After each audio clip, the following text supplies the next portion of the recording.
حضرت سعید بن جبیر رحمۃ اللہ علیہ اور حجاج کی گفتگو۔ حجاج کا ظلم و ستم دنیا میں مشہور ہے۔ گو اس زمانہ کے بادشاہ باوجود ظلم و ستم کے دین کی اشاعت کا کام بھی کرتے رہتے تھے، لیکن پھر بھی دیندار اور عادل بادشاہوں کے لحاظ سے وہ بدترین شمار ہوتے تھے، اور اس وجہ سے لوگ ان سے بیزار تھے۔ سعید بن جبیر رحمۃ اللہ علیہ نے بھی ابن الاشعث کے ساتھ مل کر حجاج کا مقابلہ کیا۔ حجاج عبد الملک بن مروان کی طرف سے حاکم تھا۔ سعید بن جبیر رحمۃ اللہ علیہ مشہور تابعی ہیں اور بڑے علماء میں سے ہیں۔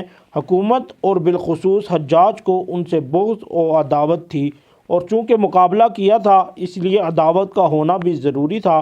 مقابلہ میں حجاج ان کو گرفتار نہ کر سکا۔ اس شکست کے بعد چھپ کر مکہ مکرمہ چلے گئے۔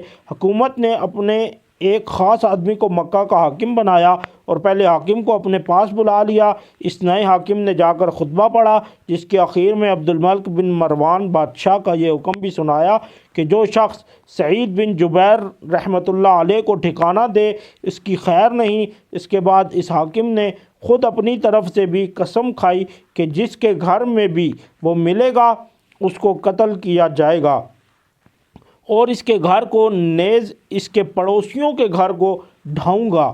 غرض بڑی دقت سے مکہ کے حاکم نے ان کو گرفتار کر کے حجاج کے پاس بھیج دیا۔ اس کو غصہ نکالنے اور ان کو قتل کرنے کا موقع مل گیا۔ سامنے بلایا اور پوچھا، حجاج تیرا نام کیا ہے؟ سعید۔ میرا نام سعید ہے۔ حجاج کس کا بیٹا ہے؟ سعید جبیر کا بیٹا ہوں۔ سعید کا ترجمہ نیک بخت ہے اور جبیر کے معنی اصلاح کی ہوئی چیز۔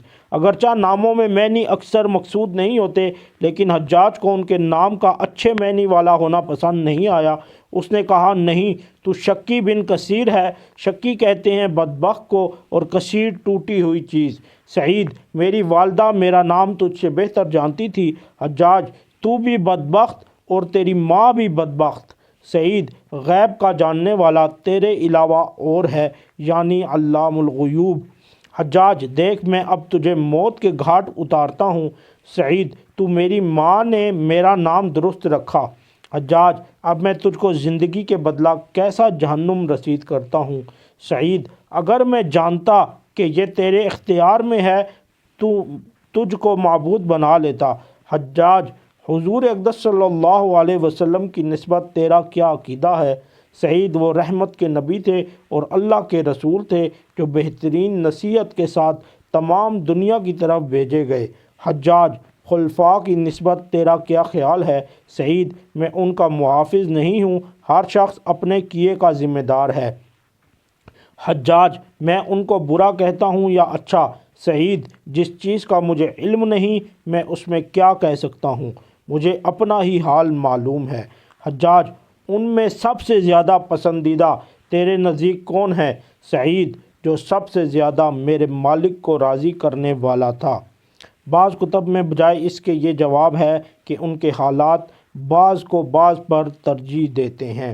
حجاج، سب سے زیادہ راضی رکھنے والا کون تھا؟ سعید، اس کو وہی جانتا ہے جو دل کے بھیدوں اور چھپے ہوئے رازوں سے واقف ہے۔ حجاج، حضرت علی رضی اللہ تعالی عنہ جنت میں ہیں یا دوزخ میں؟ سعید، اگر میں جنت اور جہنم میں جاؤں اور وہاں والوں کو دیکھ لوں تو بتا سکتا ہوں۔ حجاج، میں قیامت میں کیسا آدمی ہوں گا؟ سعید، میں اس سے کم ہوں کہ غیب پر مطلع کیا جاؤں۔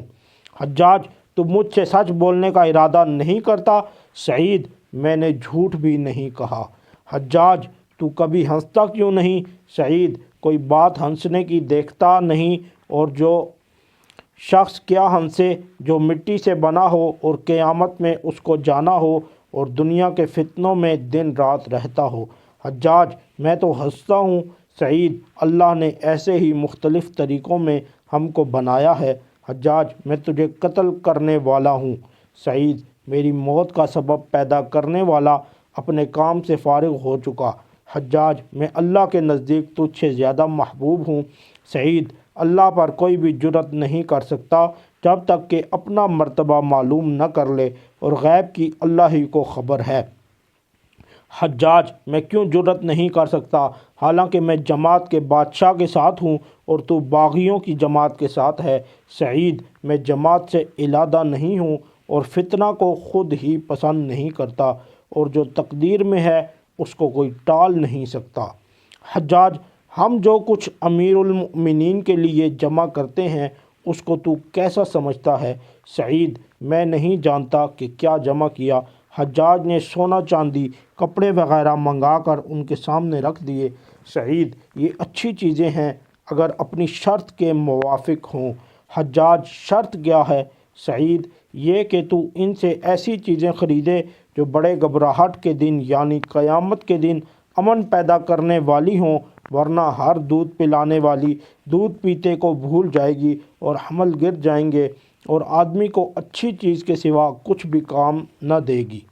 حجاج ہم نے جو جمع کیا یہ اچھی چیز نہیں۔ سعید تو نے جمع کیا تو ہی اس کی اچھائی کو سمجھ سکتا ہے۔ حجاج کیا تو اس میں سے کوئی چیز اپنے لیے پسند کرتا ہے؟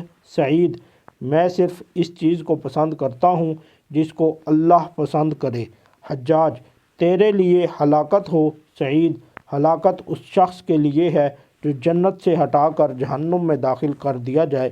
حجاج دک ہو کر بتلا کہ میں تجھے کس طریقے سے قتل کروں؟ سعید جس طرح سے قتل ہونا اپنے لیے پسند ہو۔ حجاج کیا تجھے معاف کر دوں؟ سعید معافی اللہ کے یہاں کی معافی ہے، تیرا معاف کرنا کوئی چیز بھی نہیں۔ حجاج نے جلاد کو حکم دیا کہ اس کو قتل کر دو۔ سعید باہر لائے گئے اور ہنسے۔ حجاج کو اس کی اطلاع دی گئی، پھر بلایا اور پوچھا، حجاج تو کیوں ہنسا؟ سعید تیری اللہ پر جرأت اور اللہ تعالیٰ کے تجھ پر حلم سے۔ حجاج میں اس کو قتل کرتا ہوں جس نے مسلمانوں کی جماعت میں تفریق کی۔ پھر جلاد سے خطاب کر کے کہا، میرے سامنے اس کی گردن اڑاؤ۔ سعید میں 2 رکعت نماز پڑھ لوں۔ نماز پڑھی، پھر قبلہ رخ ہو کر انی وجہت وجہی للذی فطر السماوات والارض حنیفا وما انا من المشرکین پڑھا، یعنی میں نے اپنا منہ اس پاک ذات کی طرف کیا جس نے آسمان زمین بنائے، اور میں سب طرف سے ہٹ کر ادھر متوجہ ہوا اور نہیں ہوں مشرکین میں سے۔ حجاج اس کا منہ قبلہ سے پھیر دو اور انصارہ کے قبلہ کی طرف کر دو کہ انہوں نے بھی اپنے دین میں تفریق کی اور اختلاف پیدا کیا، چنانچہ فوراً پھیر دیا گیا۔ سعید فَأَيْنَمَا تُوَلُّوا فَثَمَّ وَجْهُ اللَّهِ الْكَافِي بِالسَّرَائِرِ، جدھر تم منہ پھیرو ادھر بھی خدا ہے جو بھیدوں کا جاننے والا ہے۔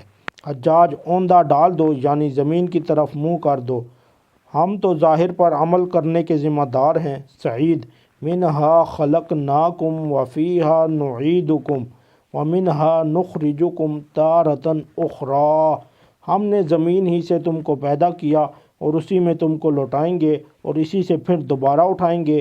حجاج اس کو قتل کر دو۔ سعید میں تجھے اس بات کا گواہ بناتا ہوں، اشہد ان لا الہ الا اللہ وحدہ لا شریک لہ واشہد ان محمدا عبدہ ورسولہ۔ تو اس کو محفوظ رکھنا، جب میں تجھ سے قیامت کے دن ملوں گا تو لے لوں گا۔ اس کے بعد وہ شہید کر دیے گئے۔ انا للہ و انا الیہ راجعون۔ ان کے انتقال کے بعد بدن سے خون بہت زیادہ نکلا جس سے حجاج کو بھی حیرت ہوئی۔ اپنے طبیب سے اس کی وجہ پوچھی، اس نے کہا کہ ان کا دل نہایت مطمئن تھا اور قتل کا ذرا بھی خوف ان کے دل میں نہیں تھا، اس لیے خون اپنی اصلی مقدار پر قائم رہا، بخلاف اور لوگوں کے کہ خون سے ان کا خون پہلے ہی خشک ہو جاتا ہے۔ فائدہ: اس قصہ کے سوال جواب میں کتب میں کمی زیادتی بھی ہے اور بھی بعض سوال جواب نقل کیے گئے، ہمیں تو نمونہ ہی دکھانا تھا اس لیے اسی پر اکتفا کیا گیا۔ تابعین کے اس قسم کے قصے بہت زیادہ ہیں۔ حضرت امام اعظم رحمۃ اللہ علیہ، امام مالک رحمۃ اللہ علیہ، امام احمد بن حنبل رحمۃ اللہ علیہ وغیرہ حضرات اسی حق گوئی کی وجہ سے ہمیشہ مشقتیں برداشت فرماتے رہے لیکن حق کو ہاتھ سے نہیں چھوڑا۔